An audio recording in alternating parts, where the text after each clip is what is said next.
বন্ধুরা, আমি ইকোরানের তরফ থেকে আবার চলে এসেছি একটা নতুন ভিডিও নিয়ে।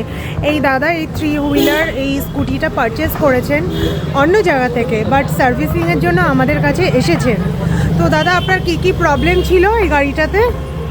আমার প্রবলেম ছিল যে আমার গাড়িটা স্টার্ট বন্ধ হয়ে যাচ্ছিল। তারপরে সকালে পার্টস পাচ্ছিল না, অনেক সমস্যা নিয়ে এসেছিলাম। তা এখন দেখছি সব কিছু মোটামুটি ঠিক হয়ে গেছে। ব্রেক যেসব মানে ছিল কিছু সমস্যাগুলো মোটামুটি ঠিক হয়ে গেছে এবং খুব ফাস্ট ঠিক হয়েছে। মানে এরকম না যে রেখে গেছি একদম, মানে কিছু পার্টস অ্যাভেলেবল। কালকে আপনি দিয়ে গিয়েছিলেন, আজকে সন্ধ্যাবেলার আগেই হয়ে গেছিলো, তাই তো আমি সকালের দিকে কল করেছিলাম আপনাকে। ঠিক আছে, ভালো লাগলো আপনার কথা শুনে, মানে সত্যিটা আপনি বললেন তার জন্য। এবার দেখা যাক কতটা ঠিকঠাক করতে পেরেছি, আপনি চালিয়ে দেখুন। আর বন্ধুরা, আমাদের এখানে এরকম 3 হুইলার, মানে যেটাকে আমরা হ্যান্ডিক্যাপ গাড়ি বলি অ্যাকচুয়ালি, এটা এখানে পাওয়া যায়। বাট দাদার হাইটের প্রবলেমের জন্য দাদা এই গাড়িটা নিয়েছে।